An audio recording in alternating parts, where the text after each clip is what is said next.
Je vous salue tous, une fois de plus, dans le nom du Seigneur Jésus-Christ. Et c'est un plaisir renouvelé pour moi de vous retrouver pour cette nouvelle salutation hebdomadaire. Nous sommes, depuis quelques semaines déjà, engagés dans le cycle du développement spirituel. Et il m'a semblé opportun, avant que nous progressions, qu'on revienne un peu en arrière, comme je vous l'avais annoncé, que nous procéderions par inspiration sur, en réalité, pourquoi est-ce que nous avons besoin de ce concept-là, de parler de ce développement spirituel. Vous savez, l'être humain n'est pas exactement semblable aux animaux. Laissez-moi m'expliquer pendant quelques secondes. Les animaux, comme les bêtes de champ, ont une dimension qu'on pourrait appeler naturelle. Ça veut dire qu'en termes, quand un animal, on naît, et nous savons aussi que l'homme a une dimension animale aussi, donc nous naissons dans ce monde, et quand nous naissons dans ce monde, nous avons un corps, et nous avons une certaine intelligence. Et l'intelligence du règne animal varie peut-être du tétard jusqu'à l'être humain qui est, comme on pourrait dire, l'animal le plus intelligent. Maintenant, notre intelligence, c'est quoi? C'est juste notre aptitude, la vitesse, notre capacité à nous adapter à notre environnement. Ça veut dire comprendre les codes avec lesquels la nature fonctionne et nous adapter et pouvoir tirer profit ou face à l'adversité, mettre en place des techniques et des tactiques pour nous adapter et pouvoir nous intégrer facilement ou dans l'environnement naturel ou dans notre environnement social. Mais quelle que soit l'intelligence que nous pouvons déployer, nous resterons toujours des êtres naturels. Même si vous avez un prix Nobel de physique et que vous avez la possibilité d'aller jusqu'à la Lune, en réalité, vous n'êtes pas plus qu'un suiveur parce que vous êtes obligatoirement soumis à toutes les lois naturelles qui sont déjà préétablies. Et cela est la dimension dans laquelle les animaux, les hommes, les bêtes et tout sont tous soumis. Maintenant, à côté de cela, la Bible nous enseigne que l'homme a été fait avec une deuxième dimension, qui celle-là n'est pas naturelle, mais elle est surnaturelle. Et c'est dans la dimension surnaturelle que nous parlons du développement spirituel.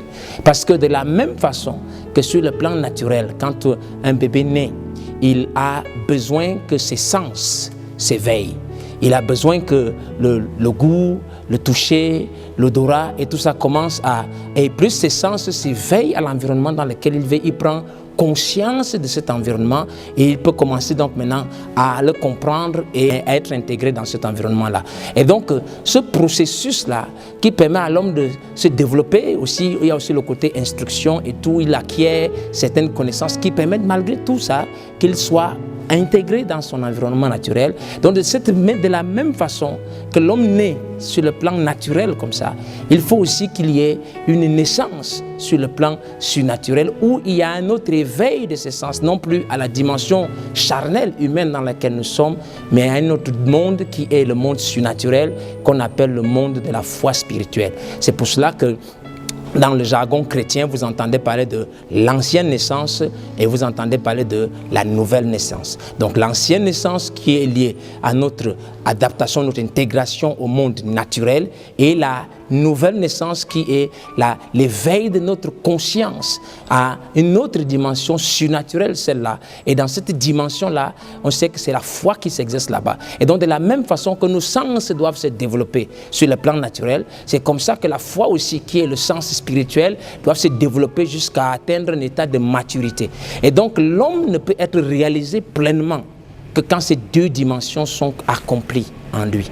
Voilà pourquoi il est si important que nous puissions mettre l'accent sur cet aspect qui est le développement spirituel. Donc revenons donc à où nous étions, je crois à la dernière vidéo que nous avons faite, et nous avons dit que pour se développer, nous avons un premier point qui est important, c'est qu'il faut un minimum de motivation en nous, et nous disions qu'en deuxième point, il faut que nous ayons un absolu, qui est un point de référence final.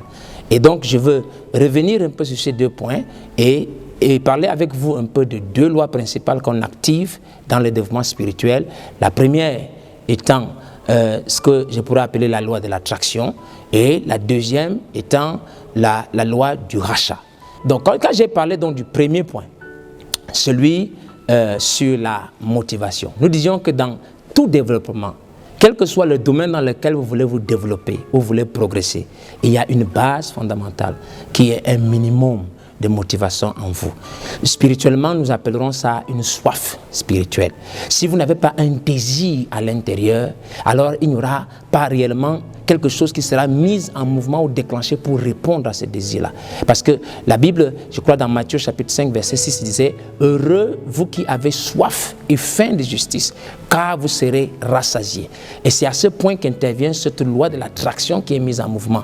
Parce que la faim et la soif en vous ouvrent une porte, créent une attraction et attirent les choses sur le plan surnaturel, sur la dimension divine pour que ça vienne à vous.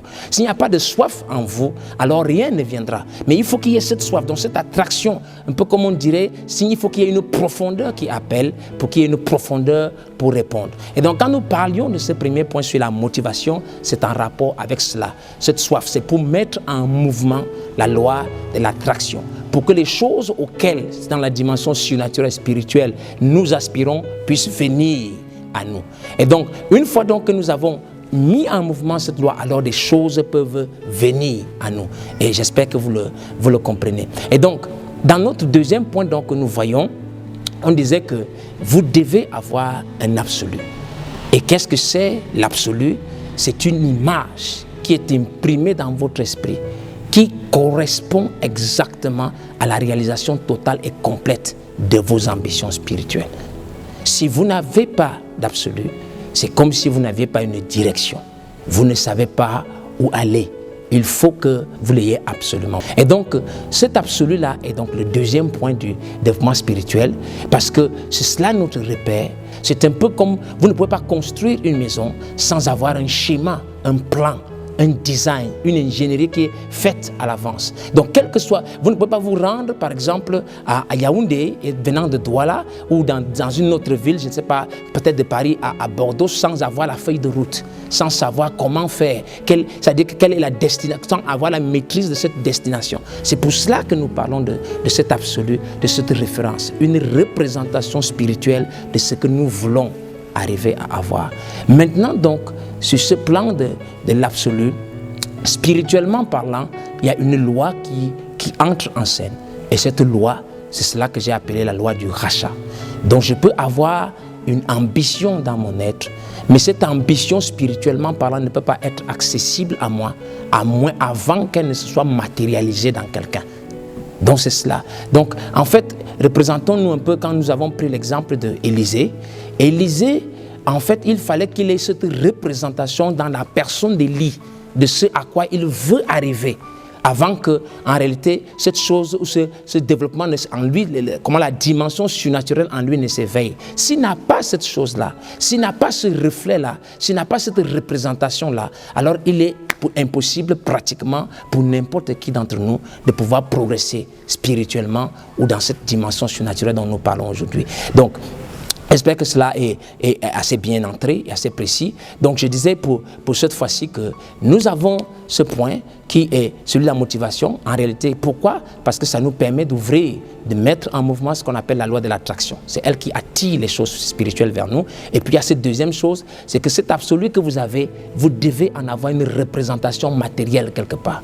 Il faut que physiquement vous l'ayez. Et je vais aussi vous inviter à lire pendant la semaine le livre de Job au chapitre 33 au verset 23. C'est Élihu qui, s'adressant à Job, dit que quelle que soit la condition dans laquelle un homme est, il faut qu'il y ait un ange, c'est-à-dire un messager terrestre, quelqu'un qui lui soit semblable. C'est cela, la loi du rachat. Il faut qu'il y ait un semblable à toi qui matérialise les choses auxquelles tu aspires. Et donc, une fois que tu as cela, une représentation claire, nous pouvons passer à la prochaine étape. Donc je voulais revenir dessus, faire cette base pour nous préparer. Donc j'avais annoncé que nous allons construire en réalité l'absolu à nous, et c'est ce que nous ferons la prochaine fois, Dieu voulant, alors que je vais vous laisser ici. C'est-à-dire que comment maintenant, une fois que tu as pu avoir tu sais en réalité à quoi t'attendre, comment est-ce que cette chose, en ce qui concerne l'absolu, la référence, la représentation d'image spirituelle de toutes nos ambitions, comment est-ce que nous entrons en contact avec cela? Ce sera le sujet de notre entretien de la prochaine fois. Donc, entre-temps, Que le Seigneur vous bénisse. Et je voudrais simplement vous inviter encore pour que nous puissions vous envoyer tout le temps des notifications, que vous puissiez dans la page, que vous entriez, vous cliquez sur l'abonnement, et puis je crois qu'il y a une petite cloche à côté pour que vous puissiez recevoir les notifications, et je crois que les choses seront beaucoup plus faciles pour nous. Mais jusqu'à ce que nous puissions nous retrouver, que le Seigneur vous bénisse richement et que sa grâce soit sur chacun d'entre nous. Merci.